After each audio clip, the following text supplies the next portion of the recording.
عمار جعفری صاحب سے رابطہ منقطع ہوا لگتا ہے، فریز ہو چکی ہے اس وقت جو فیڈ وہاں سے آ رہی ہے، ان سے بات چیت کا سلسلہ جاری رہے گا، لیکن دیکھیے کہ ڈکی بھائی کے ساتھ جو کچھ بھی ہوا، جو ان کی سائیڈ کی سٹوری ہے اس کے مطابق یہ جو کرائمز ہیں یہ کس نوعیت کے ہیں ان کو بھی ڈیسائیڈ کرنا ضروری ہوتا ہے اور اس کے مطابق آپ کی ٹریٹمنٹ دیکھی جاتی ہے، کیونکہ اگر کوئی شخص باقاعدہ کرمنل نہیں ہے اور وائٹ کالر کرائمز کر رہا ہے تو اس دوران اس کے ساتھ کیا رویہ رکھا جائے، اور خاص طور پر سب سے زیادہ جو تفتیش کی گئی جس طریقے سے ان سے، اس میں ایک چیز جو ہے وہ یہ ہے کہ وہ ان کے مطابق انہوں نے سب کچھ پرووائڈ کر دیا تھا، اپنے تمام جو ڈیجیٹل انفارمیشن تھی، جو پاس ورڈز تھے، آئی ڈیز تھے، وہ سب انہوں نے شیئر کر دیے، اور ان کو بھی دکھ صرف اس بات کا ہے کہ جب میں نے سب کچھ پرووائڈ کر دیا تھا تو اس کے باوجود پھر مجھ پر جسمانی تشدد کیوں کیا گیا، مجھے مینٹل ٹارچر بھی کیا گیا۔ تو یہ چیز ایک غور طلب بات ہے، اور اس میں جو حیرت انگیز انکشاف میں نے کہا، جو ایک 7 سالہ بچے کو ویڈیو کال کر کے اس طرح سے دکھایا گیا تشدد،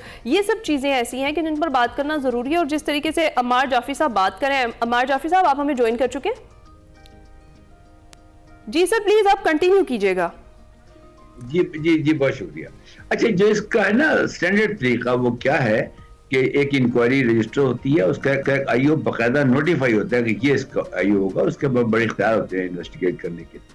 لیکن جب وہ ریمانڈ پہ لیتا ہے ملزمان کو، 24 گھنٹے زیادہ رکھ نہیں سکتے، کورٹ میں جانا پڑتا ہے، ریمانڈ پہ لیتے ہیں، تو ان کی مکمل ذمہ داری ہوتی ہے کہ ان پر کوئی تشدد نہ ہو، بغیر ان کا میڈیکل چیک ہوتا ہے ملزمان کا، جو نامنیٹڈ ملزمان ہوتی ہے، کبھی وہ ثابت نہیں ہوئے کورٹ آف لاء کے اندر، اور اس کے اندر ان کا باقاعدہ میڈیکل ٹیسٹ ہوتا ہے ان کا، اس کے بعد کہ وہ پوچھتا ہے مجسٹریٹ ان سے کہ بھائی آپ پہ تشدد نہیں ہوا۔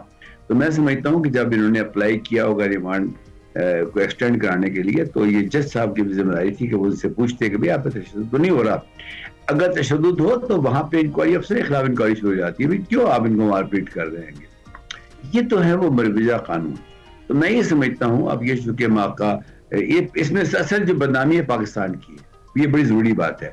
اداروں کی بدنامی کا مطلب ہوتا ہے پاکستان کی بدنامی، اور یہ میں دیکھتا ہوں کہ اب یہ انٹرنیشنل لیول پہ بھی چیز جائے گی تو فوری طور پہ اس کا ریبٹل آنا چاہیے گورنمنٹ آف پاکستان کی طرف سے، منسٹری کی طرف سے، اور بالکل ایک اس کی ہائی لیول انکوائری ہونی چاہیے، اور اس کے فیصلہ جو انکوائری کی جو تو عمار صاحب اس کو کس کیٹیگری میں جو ہے آپ دیکھتے ہیں اس کرائم کو؟ کیونکہ کرپشن ایک جگہ پر ہے، دوسری جگہ پر ہم دیکھتے ہیں کہ ایسی ایپس جو بالکل ایڈورٹیزمنٹ کروا رہی ہیں، تو ایڈورٹائز کرنا کس کیٹیگری کا کرائم ہے؟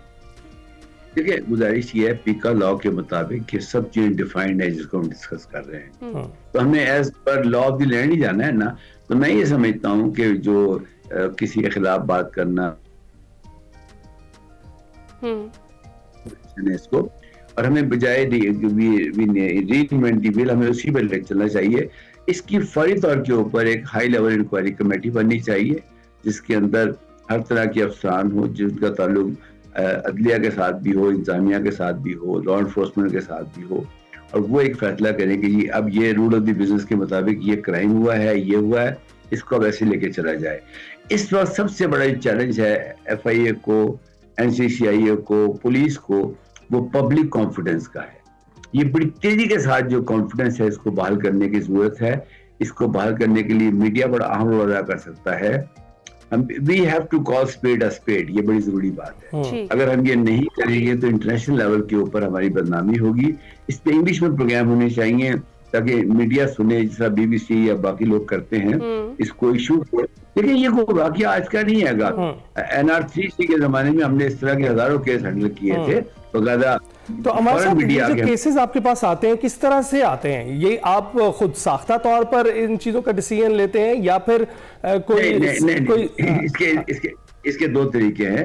ایک مدعی ہوتا ہے جو کہتا ہے جی میرے ساتھ یہ زیادتی ہوئی ہے، وہ جو ہی کیس مدعی رجسٹر کرواتا ہے اس کو انکوائری کہتے ہیں، انکوائری رجسٹر ہو جاتی ہے، ابھی ایف آئی آر نہیں کرتی۔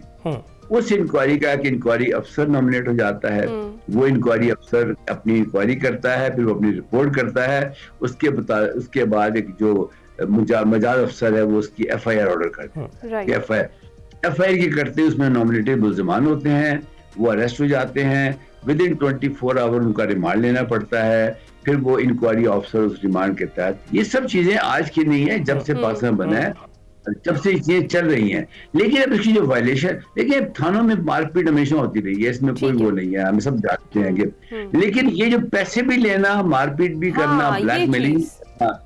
ایک اور بڑی ٹھیک ہے، یہ چیزیں آپ نے کہا کہ ہوتی آئی ہیں، اور یہ ابھی ایک جو حیرت انگیز چیز تھی جو ہمارے لیے بھی، کہ ایک بچے کو ویڈیو کال کر کے جس طرح سے یہ ڈکی بھائی نے کہا کہ وہ دکھایا گیا، جو تشدد ان کے ساتھ کیا گیا، یہ تو بڑا غیر انسانی رویہ ہے جو کسی بھی قسم، اس کے باوجود کہ وہ کہہ رہے ہیں کہ وہ کوپریٹ بھی کر رہے تھے انکوائری میں، پھر بھی ایسا کرنا. دیکھیے آپ نے اپنے پروگرام کے شروع میں خود کہا کہ یہ ون سائیڈڈ. جی بالکل بالکل. تو یہ this will not be fair with the other side کہ ان کو موقع نہ دیا جائے. میں سمجھتا ہوں ایک اوپن ٹرائل ہو جس کے اوپر یہ سب چیزیں، وہ الزام لگا رہا ہے نا، وہ تو انکمبنٹ ہے، اس نے تو الزام ہی لگانا ہے گا، اور وہ ایسے ایسے ایشو کرے گا، ہی از اے بلاگر، وہ تو اس کو ٹرینڈ ہے ان سب چیزوں کا. باقاعدہ نیم اینڈ شیم کر رہے ہیں. تو اس پر ابھی کتنا زیادہ ضروری ہے کہ این سی سی آئی اے کا ایک آفیشل موقف جو ہے وہ جلد از جلد سامنے آئے، تاکہ جس طرح آپ نے کہا کہ عوام اور ادارے کے درمیان جو اعتماد ہے وہ پہلے ہی اس میں فقدان ہے، تو اس کو بحال رکھنا بڑا زیادہ ضروری ہے. یہ بہت ضروری ہے، بہت ضروری ہے. اس میں میڈیا کو بھی میں تھوڑی سی ریکویسٹ کروں گا کہ لو پروفائل پہ رہے. دیکھیے ہمارے بچے سن رہے ہیں پروگرام، ہمارے لوگ پہلے خوف زدہ ہیں، جاب نہیں مل رہے، پریشانیاں ہیں لوگوں کو. میں ایک اور چیز آپ کے پروگرام سے یہ کہنا چاہوں گا، ہمیں لوگوں کو ریلیکس کرنے کی ضرورت ہے، اور ریلیکس کرنے کے لیے آپ کو کانفیڈنٹ لوگ ہی آگے لانے پڑیں گے. سائبر کرائم پوری دنیا میں ہو رہے ہیں، صرف پاکستان میں نہیں ہو رہے. ڈارک ڈیپ ویب کام کر رہی ہے، سب کچھ ہو رہا ہے، لیکن اس کے لیے کمیونٹی کو آگے آنا چاہیے. ابھی ریسنٹلی مدد پاکستان نے ایک پیسہ سرڈ کے نام سے کمیونٹی سرڈ قائم کر دی ہے. ٹوٹل 13 سرڈ بنائی ہیں. ایک تو ہماری مطلب جو نیشنل سرڈ ہے اس کے انڈر 13 سیکٹریل سرڈ بنی ہے.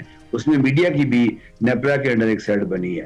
اس کے اندر کہا، اس میں ایک بنی ہے، یعنی 12 گورنمنٹ کی ہیں اور ایک جو ہے وہ پبلک کے لیے، اس کا کمیونٹی سرڈ میں پیسہ پاکستان انفارمیشن سیکورٹی اسٹیشن کو میں ہیڈ کر رہا ہوں اس وقت پاکستان کے اندر. میں اسی جذبے کے تحت آپ کو یہ بتا رہا ہوں گا کہ پبلک کانفیڈنس اداروں کے اوپر بہت ضروری ہے. تو جعفری صاحب یہ بھی بتائیے گا، پھر کانفیڈنس کی اگر بات آتی ہے تو ون سائیڈڈ سٹوری ہم نے سن لی، ان کی رودات تو ہم نے سن لی، یہ جو بیٹنگ ایپس ہیں ان کے خلاف کیا کارروائی ہوئی؟ دیکھیے یہ ایپس ہیں بیسیکلی، اس میں کئی ایلیمنٹس ہیں. ابھی کرپٹو کے اوپر بات چیت شروع ہو گئی ہے، کونسل بن گئی ہے، بائنانس کے ہیڈ ابھی آئے ہوئے تھے، بڑے سینئر لوگ، senior most people of the country in کو ملے ہیں. ٹھیک ہے، آج سے کوئی 8 سال پہلے یہ چیزیں بین تھیں، پھر آہستہ آہستہ یہ چلتی گئی، اب یہاں تک ہم پہنچے ہیں. جب بھی معاشرے میں نئی چیزیں آتی ہیں کنفیوز ہوتے ہیں لوگوں کے اندر، اس میں پھر وہ نالجیبل لوگ آگے آتے ہیں، اس میں سے خراب چیزوں کو سائڈ پہ کرتے ہیں، کلین چیزوں کو ایک طرف کرتے ہیں، پھر لے کے چلتے ہیں. میں سمجھتا ہوں کہ اس وقت ہمارے یہ جو ٹیکنالوجی کی جو ایک دم برسٹ آیا ہے، اس کے اوپر ایک ایسی اویئرنیس کی ضرورت ہے جس کے اندر ہر لیول پہ لوگوں کو ایجوکیٹ کیا جائے. جو وکٹمز ہیں ان کو بھی ایجوکیٹ کیا جائے. دیکھیے کہتے ہیں نا، جب تک ایک لالچی بھی موجود ہے دنیا میں، فراڈیوں کے مزے رہیں گے. یہ کیوں فراڈ کر جاتے ہیں ہمارے ساتھ؟ کیونکہ ان کو پتا ہے کہ میں ایسا میسج کروں گا تو یہ خاتون یا یہ مرض کو کھول کے اس پہ یہ کام کر دیں گے. اب آپ خود سوچیں کہ جو واٹس ایپ کا اسکیم چل رہا ہے، کہ وہ میسج آتا ہے کہ یہ پارسل آ گیا، یہ وہ سب کو پتا ہے. یعنی میں کوئی 100 ٹی وی پروگرام میں یہ بات کر چکا ہوگا، پھر بھی لوگ افیکٹ ہو رہے ہیں. اس کا مطلب ہے کہ بائی ڈیفالٹ جو انسان ہے نا، وہ جاتا ہے اپنے فائدے کی طرف. بس وہ جب جاتا ہے نا فائدے کی طرف، تو ملزمان اس کا یا جو مجرمان ہے اس کا انتظار کر رہے ہوتے ہیں. بالکل ایگزیکٹلی.